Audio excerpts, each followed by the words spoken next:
an interesting subject now, symbology. Now, this is an emblem which is used by the communists today, which is a 5-pointed star with a sickle and a hammer. And it's interesting to see those who stood before this banner of the 5-pointed star.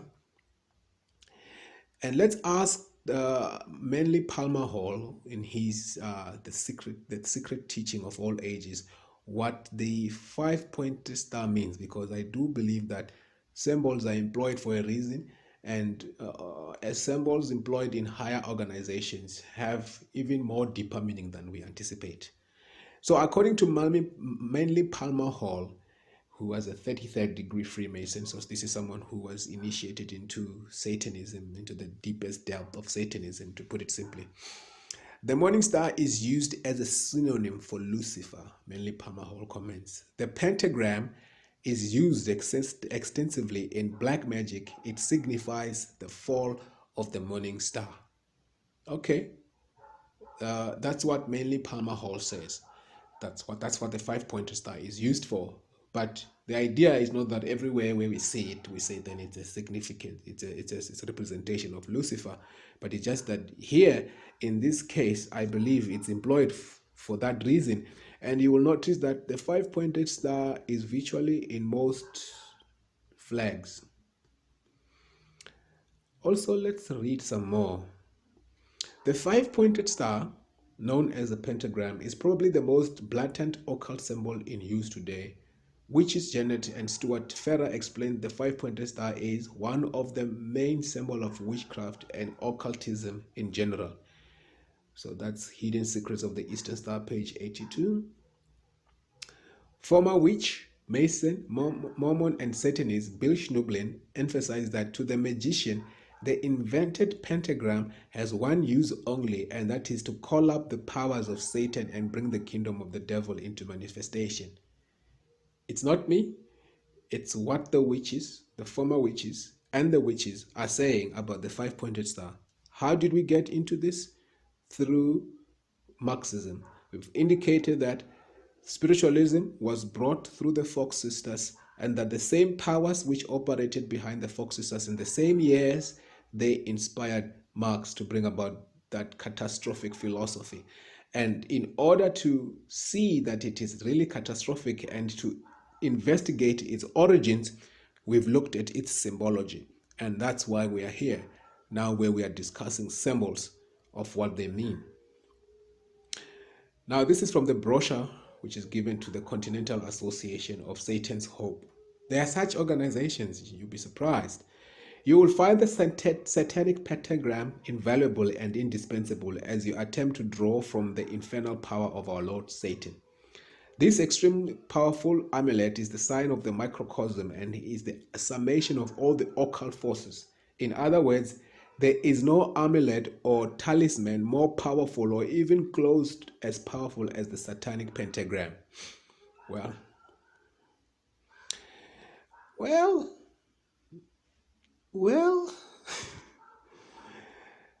it is employed by this church as well, the 5-pointed star. And what I find very uneasy about this is that there is also the black disc behind, and moreover there's a green thing behind, and that now symbolizes something else. But let's read so that you don't get to say that you said this, but rather I will just quote so that you can, if you are angry and if this is your church, you can take it up with what's the source here.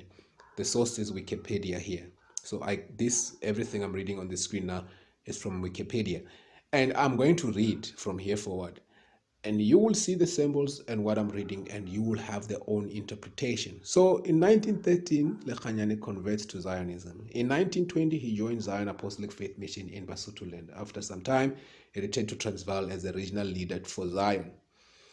In 1923, Lekanyane supposedly received revelation from God on top of the Mount Tobachon. 1924, registered as a church. The doctrine of the church influenced by Christian Catholic Church, founded by Alexander Dowie, and Pentecostal, founded by John G. Lake. So most people think of the ZCC Church as very loyal to their culture and to their tradition. But yet they do not understand that it is a Western church. It was influenced by Western teachers and by Western doctrine. Wow, this is surprising. This is really surprising because you would think of the ZCC Church as an indigenous church, as they are called today. But yet it is Western, and if you would observe the doctrine and the practices, they reflect the Roman Catholic. And this is something that most people have not noticed, because look, they believe that the religious and the administrative leader of the church or the bishop is the mediator between the congregation and God. That is, like Christ, he can perform supernatural acts, the use of different mechanisms of faith healing. So this is exactly what the Catholic thinks of a pope, that he is the vicar of Christ. So do the ZCC members think of Lekhanyan. It's not me saying this, it's what I'm reading. And if ever you are mad or you think I've got a personal quarrel against this church, think again. I have families who are baptized into this church, and the idea here is to show that these church employ symbols which are also employed by very weird organizations. Let's go on. Oh, this is the source. You can just follow the link and you find the source of this statement, the red statement. On the left is a picture of Alexander Dowie. Alexander Dowie claimed that he had the priesthood of Aaron, which was blasphemy, by the way. It's blasphemy to claim to have the priesthood of Aaron, because who has become the priest of the church? Christ is the priest of the order of Melchizedek, according to the Hebrews. And the priesthood of Aaron ends with Christ's dispensation, because he then becomes the priest of Melchizedek. So now to claim to hold the priesthood of Aaron is blasphemy. And this blasphemous man is the one that influenced the doctrines of the ZCC. Now, we have read there that the ZCC members also believe that Lekhanyani is the mediator between them and God, that he somehow delivers their prayers to God. That's not Christian at all. In fact, that's paganism. And like I said before, it's the system of a guru, a leader, a bishop of a church who transfers your prayers to God is Eastern, is not Christian. Because we are told in 1 Timothy chapter 2, verse 5, for there is one God and one mediator between God and man, the man Jesus Christ. So anyone claiming to be the mediator between man and God, he is Antichrist. So here's an article which I found, and you can see the source. Here's University of Pretoria, and I've put the source there so that you are not mad at me, or that you don't come after me, but that you can go after the people who have written this. Now, this is concerning the rain ritual. So we have all heard rumors about how the leader of the ZCC Church is able to make it rain, like literally just make it rain. So I was also intrigued by that, so I went to find out. So I'm going to read you something which I found with this article from the University of Pretoria. So this is a person sharing his experience in the ZCC Church. He was also curious, so he went on to investigate for himself. And this is what he says. In November 2005, I accompanied members of South African Zion Christian Church on a cross-border pilgrimage to Botswana. The pilgrimages consisted of tens of thousands of Zionists following their bishop, Barnabas Lekhanyan, who was going to pay a visit to Botswana's capital city, Gaborone. On the invitation of the city's mayor, himself a ZCC member, the invitation was accompanied by the request that the bishop would come and pray for rain. As the country was suffering from a severe drought at the time, the bishop visited. The visit inspired high hopes among many residents of Botswana, a large number who were members of the ZCC. Their hopes were further bolstered by their memories of Bishop Lekhanya's previous visit to their country in 1999, when good sustaining rains had indeed fallen subsequent to, and as it was believed by many, in consequences of his visit. It should be pointed out that the rain has always been the most valuable commodity in this water-scarce land. This is well symbolized by the fact that Botswana's national currency is the pula, which means rain in Setswana. Okay, that's just the background story. So at one point in the discussion, so this is when the man is there, it was said that the ZCC and Lekhanyane should be understood from the cultural point of view of Mujaji, the rain queen of the Lobedu. People in Limpopo should know this. I will not go further in explaining. This connection finds support from Van Vyck's data. He mentions that the belief among the ZCC that Lekhanyane even exceeds Mujaji's rain-bringing powers. Jerome further told me that the Botswana ZCC, although numerous, tend to not be as devout in their following of Lekhanyane as the people of Polokwane area, where he is regarded as a god. I at first thought this was a positive comment on the theological sensibility of the Botswana, until he continued to explain that he himself had spent 2 weeks at Moria in one occasion, at the end of which he had himself convinced that Lekhanyane is Jesus. Okay, so now here we emphasize again the point of a religious leader taking the role of Christ.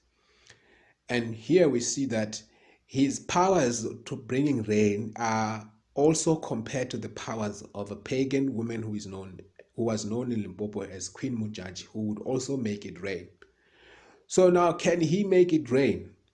I don't know how these things work, but what I know for sure is that this power of rain ritual is similar, as it says in the article, to the Queen Mujaji's power.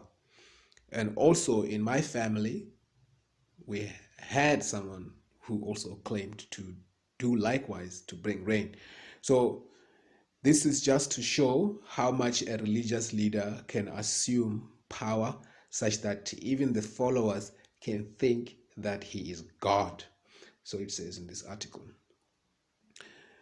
So the use of a 5-pointed star in this church is quite alarming, because this is an occult symbol. So why would they use an occult symbol?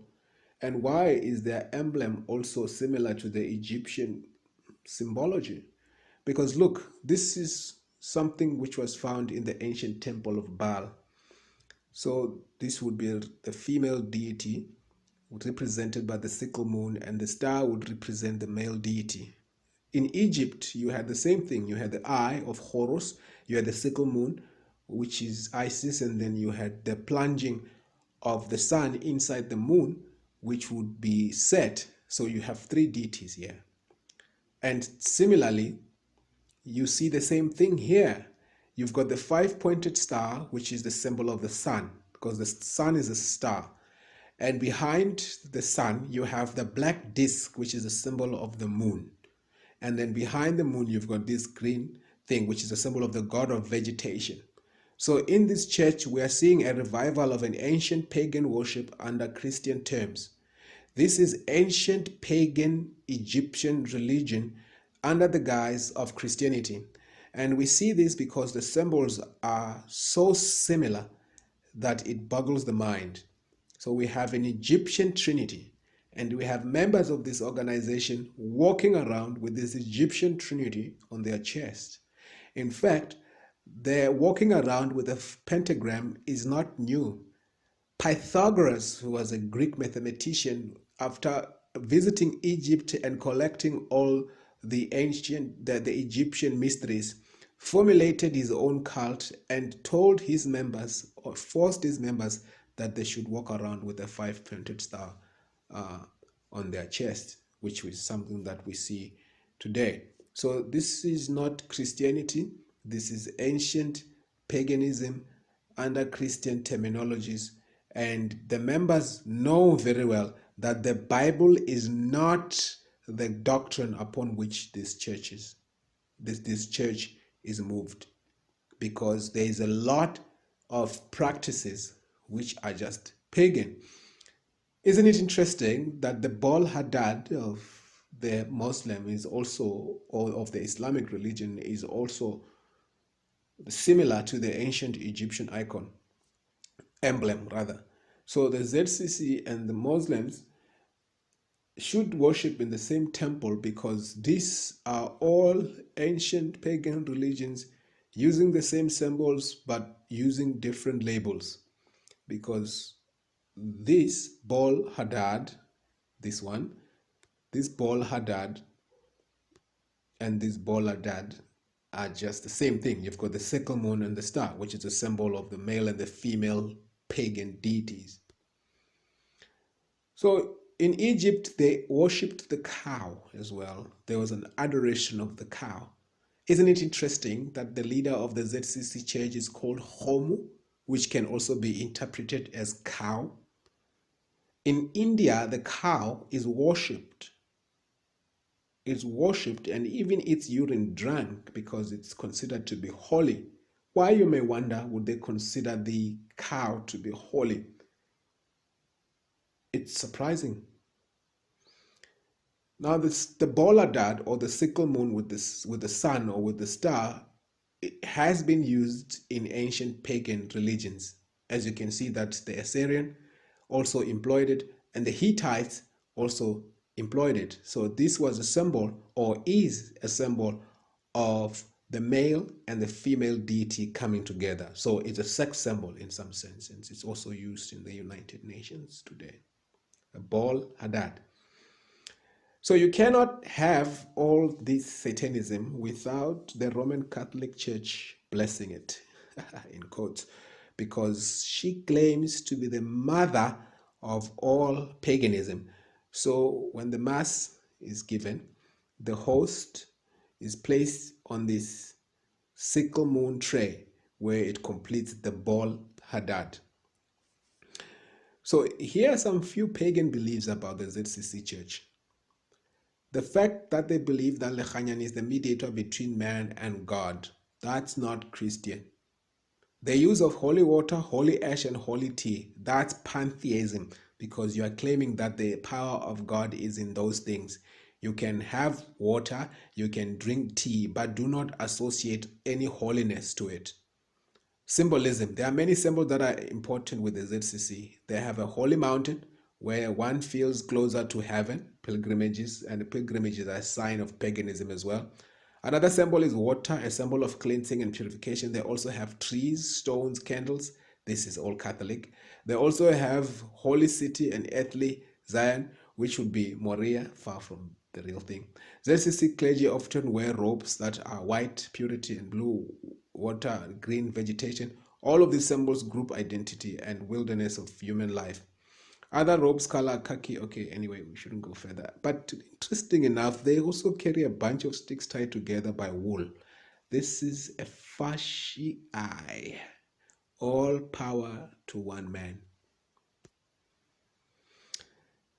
I find it fascinating that all presidents and South African leaders somehow do visit the ZCC Church during Easter. And we know that the feast of Easter is nowhere close to Christianity. And also important to note that the ZCC do not consider women to be of the highest regard. Or do not consider women to be of the highest regard. What am I saying? Okay, anyway. There he is, the leader, as he walks with those that are in the inner cycle. And you can see that the clergy there looks very much Catholic. These are the lost sheep that gather to worship this man unknowingly, claiming to be worshiping God. Enter in at the straight gate, for wide is the gate and broad is the way that leadeth to destruction, and many there be which go thereat. Because straight is the gate and narrow is the way which leadeth unto life, and few there be that find it. Beware of false prophets which come to you in sheep's clothing, but inwardly are ravaging wolves. There is the five-pointed star on the mountain facing up. According to Frank Gainer, Dictionary of the Mysticism, the pentagram is considered by occultists to be the most potent means of conjuring spirits. When a single point of the star points upward, it is regarded as the sign of the good and a means to conjure benevolent spirit, because there are hierarchies in the demonic cycles as well. There are tormentors, there are healers, and so on.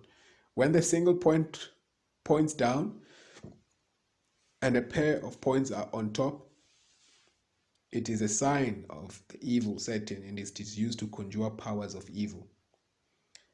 So, well, here you go, Lechanyani and Rabbi Moshe, and you may wonder what he does with the rabbi.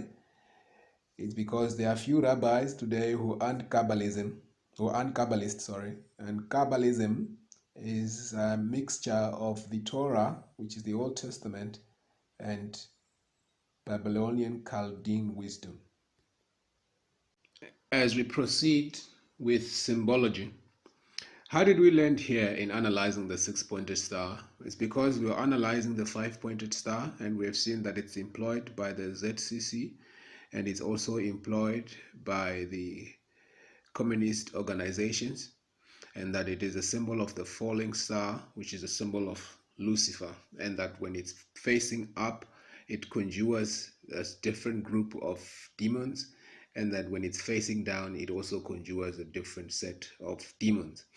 So now we've landed into the six-pointed star, the star which is most of the time considered to be the Star of David. And I'd said before that this has nothing to do with David. A classic work on the six-pointed star was done by Dr. O.J. Graham. And he says that he proves that this symbol was never used by King David of Israel. And so the name Star of David is a misnomer. And its usage stems from medieval period when corrupt rabbis got into Kabbalistic magic and began to use the six-pointed star in their rituals.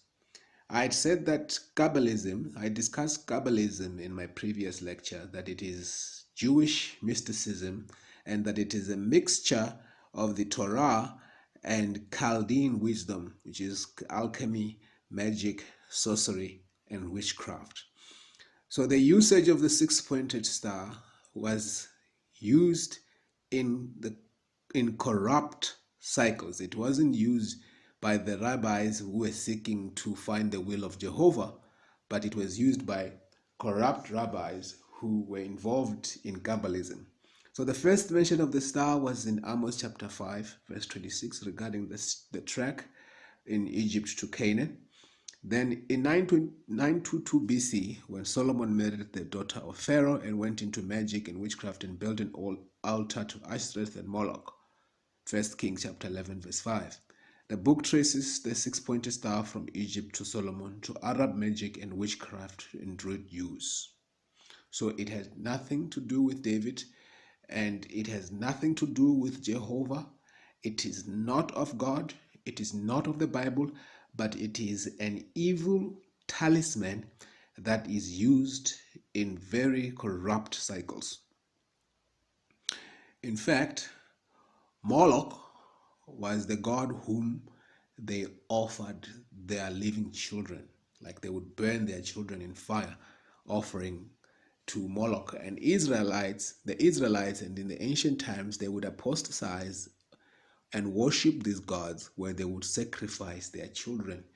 And there you can see the deity there is cow-like. And today, this is an emblem of what happens in the Bohemian groves, where they also likewise still continues the same worship of human sacrifice. So the Star of David is not biblical. Amos chapter 5 verse 26, but ye have borne your tabernacle of your Moloch and Chewun, your images, the star of your God, which ye made to yourself. So it's not of God. I find Christians and Rastafarians and all these people hanging all this six-pointed star. It's not of God. Leviticus chapter 18 verse 21, and thou shalt not let any of thy seed pass through the fire of Molech, Neither shalt thou profane the name of thy God. I am the Lord. The six-pointed star is also found in the flag of Israel today. You know, the symbol for Israel was never a six-pointed star. Historians will tell you that it was the menorah, which is the 7 candlesticks. It was never the six-pointed star. It became the six-pointed star because the nation of Israel after World War II was established. There was an agenda to establish that nation. It was established by man. It was not established by God. Because the six-pointed star appears when Hitler marks the Jews before they kill them. He marked them with the six-pointed star. And it's very important to understand what the six-pointed star is. Let's understand it. This symbol is comprised of 6 within 6 within 6. So it's 6 points, 6 triangles, 6 sides of the hexagon in the middle. So 666. And the hexagon is a curse. Like that's where the word curse comes from. I put a hex on you. It's to put a curse on someone. So the six-pointed star has a hexagram on it. So Hitler putting a six-pointed star upon the Jews was a symbol of a curse. It was cursing them. And now they still fly the same symbol of a curse. So they are a curse to the world. Maybe this new Israel, which is not the Abrahamic stock and far removed from the biblical Jews, and they know it. And well, after all, everybody can be accepted of Christ. So I'm not anti-Semitic or anything like that. I'm just saying that what we call Israel today is far removed from the Israel of the Bible, and that the six-pointed star is a symbol of the curse, and the 666 is the number of a man. And here is wisdom. Let him that hath understanding count the number of the beast, for it is the number of a man, and his number is 603 score, which is 666. So if they are of God, why would they fly the number of this man, which is the Antichristos? Well, let's come home. It is used by this church, the International Pentecostal Church, the 666. This church, they keep the Sabbath, but there are many things which they have corrupted. We praise God for that they recognize the Sabbath, but they are corrupt by employing the six-pointed star and by exalting a man above God. So to understand the origin of this church, we went online, thanks to the internet. And here's a link. Should you want to maybe quarrel, you can follow the authors on this link and quarrel with them, not with me. So I will just read. So this church was founded in Meadowlands, Soweto in 1962 by Frederick S. Modise, a former minister of the Zion Christian Church. Ooh, okay. So this man who employs the six-pointed star in his church was a member of a church that employed the five-pointed star. So he was elevating to some higher power, I suppose. This is occultism. It is one of the largest and the fastest growing African indigenous churches, and possibly the closest example of a messianic church in South Africa today. Okay. There is a pronounced emphasis on the Spirit, who is believed to have come upon Frederick Modise in a singular way, and on the gift of healing, which operates mainly through him in the IPC. The use of sacred rules and even the badges of the church are all reminders of the Zcc. So this is an offshoot of the Zcc. After he was admitted to Coronation Hospital in Johannesburg on 12 September 1962, at midnight, a voice told him to pray. Okay? He heard the voice, the same voice the following night at midnight, again telling him to pray and then follow it. He saw a house with a thatched roof and he was told to climb on the rafters. There he saw a great crowd, now listen, of people of all races kneeling down, praying, facing the east. This place, he later told us, was Silo. Okay, I said nothing. It's only a quote, and you can take it up with this link. So, okay, that's fascinating. So I've highlighted two things in red: the Spirit and the worshipping facing the east. Ezekiel chapter 8 verse 16. I identify very much with the prophet Ezekiel because he received his vision on his birthday, turning 30, when he was in Babylon, sitting by the river Chebar. So he speaketh on this wise, and he brought me into the inner court of the Lord's house, and behold, at the door of the temple of the Lord, between the pouch and the altar, were about 25 men, with their backs toward the temple of the Lord, and their face toward the east, and they worshipped the sun toward the east. So the worshipping facing the east is not the worship of Jehovah. It is the worshipping of the rising sun, which is amplified by the star, the six-pointed star or the five-pointed star. It is not the worship of Jehovah. It is the worship of someone else. Now here is the architect of the temple of God, the sanctuary, as God instructed Moses to build it. As you can see, that these men were between the pouch, which is the laver of washing, and the altar, and they were worshipping facing the east. Now the throne of God was here, the altar of God was here, the altar of covenant was here, glowing with the Shekinah glory was here in the west. So as you entered through the gate, you faced west, where you faced the presence of God. So facing the east was turning your back on God. So now this man says that he saw the vision which he received. He saw people facing the east, worshiping.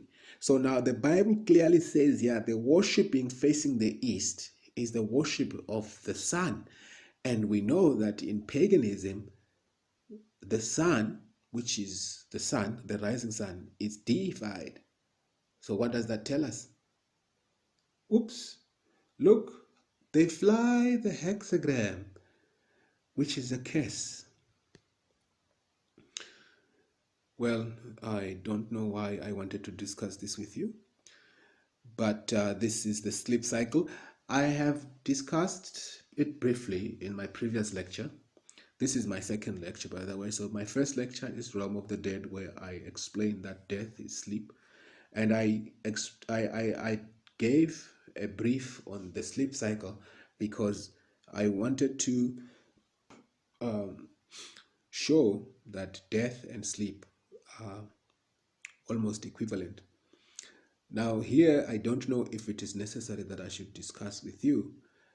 Maybe we should, to understand hypnosis. So let me delve a bit into the sleep cycle. So these are the brain waves that registers a different level of consciousness. So we see that here on our left, on our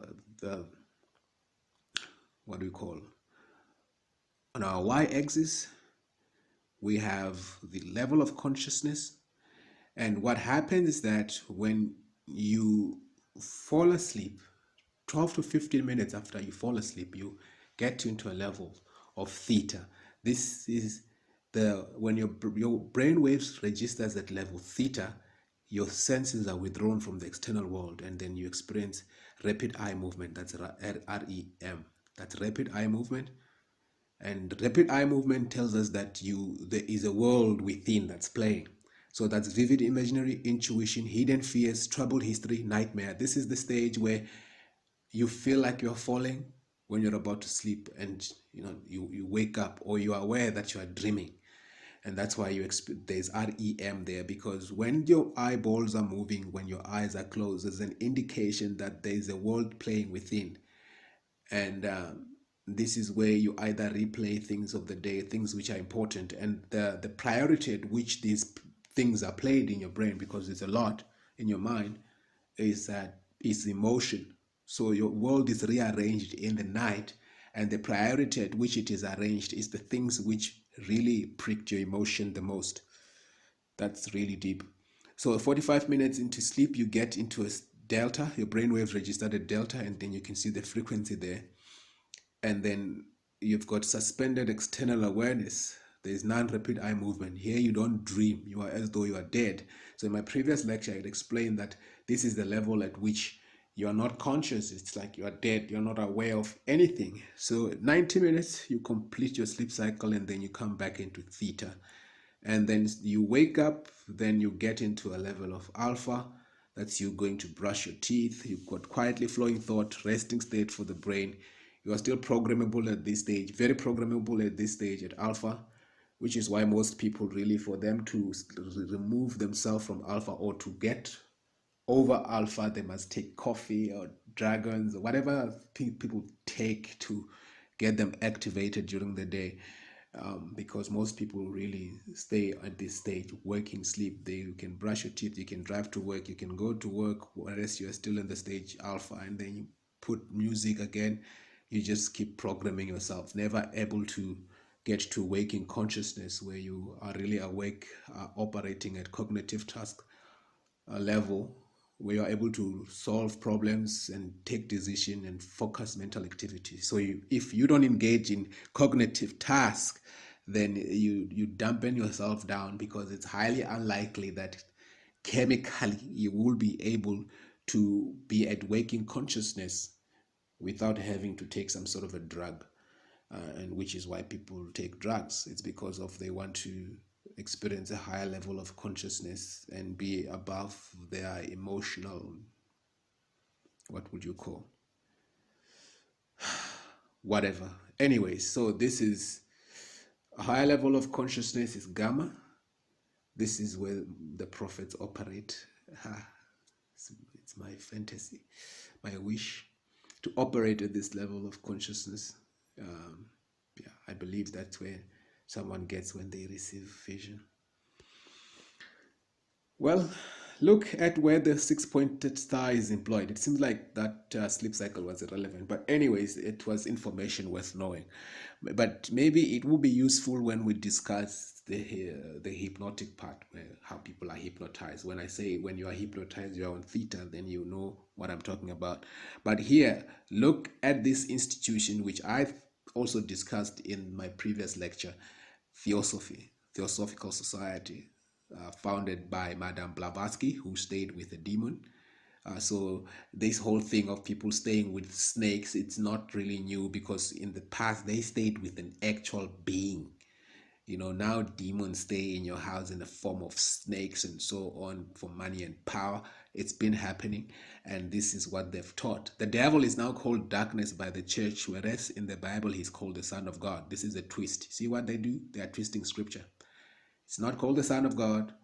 It's not called they are the sons of God. Remember, we are also the sons of God by adoption. So the angels are sons of God by creation, as much as Lucifer was also the son of God by creation. But Jesus Christ is the Son of God by right. You see, so that's the difference. So here there's a twist of scripture. And this theosophical material is what is dished out to pastors. So the bright star of the early morning, Lucifer, they see Isaiah. So this is a twist of scripture, like I said. There is a whole philosophy of dogmatic craft in the reason why the first archangel who sprang from the depth of chaos was called Lucifer, the luminous son of the morning, or the Vantaric dawn, whatever that means. He was transformed by the church into Lucifer or Satan because he is higher and older than Jehovah. Oops, God forbid. Lord Jesus Christ, cover us with thy blood. This is serious, deep Satanism. And this is what is taught in the church. And the same organization employs the six-pointed star. You see, now inside there's an ankh, which is an Egyptian symbol of life. On top there's a swastika, which was employed by Hitler. On top again there's an Om, which is Buddhism. And then you've got the Ouroboros, which is the serpent with a tail on its mouth, which is a symbol of eternity in occultism. So this is all pagan. But yet again, these symbols are employed by churches. Okay, let us not go on with this material because I'm alone and it is in the middle of the night. Anyways, if you go to the ancient temples of Rome, you will find ancient pagan Roman temples, I must say. You find the six-pointed star. You find the five-pointed star as well in the cathedrals today. Well, the Mormons, the Church of the Latter-day Saints, these are Masons, and Joseph Smith was an American religious leader who was the founding prophet of the Mormon religion. He was a false prophet. He was a Freemason, and he started his own masonry, and he called it the Church of the Latter-day Saints. He claimed to have received vision from Angel Moron. At the same time, he confessed to have become a Freemason. In the evening, I received the first degree in Freemasonry in the Nauvoo Lodge, assembled in the General Business Office. I was in the Masonic Lodge and rose to the Sublime degree. So, Joseph Smith, Freemason. The Church of the Latter-day Saints, Satanism. Simple. So this is he claiming to have receiving vision. Lechanyani claimed to have been receiving vision. Modise claimed to have been receiving vision. Joseph Smith claimed to have received vision. These are all birds of the same feathers. And the Mormon Church have different symbology. They've got different codes. And they've got different handshakes as well. They've got, you need a special key to go into the church.